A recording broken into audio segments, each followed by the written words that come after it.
অনেক সময় বাচ্চারা স্কুলে যেতে চায় না, যেমন বাসা থেকে রেডি হয়ে আসে, স্কুলের সামনে আসলে কান্নাকাটি করে বা ক্লাসরুমে যেতে চায় না।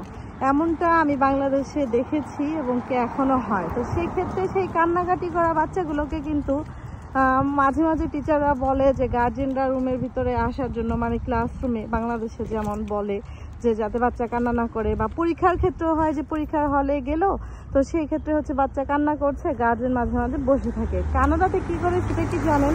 পরীক্ষা তো দূরের কথা, কানাডাতে বাচ্চারা যখন কান্না করে তখন ওরা আরো সুন্দর করে গার্জেনকে বলে, বাচ্চার মা বাবাকে, যে তুই যা, আমি ওকে মানায় নেব।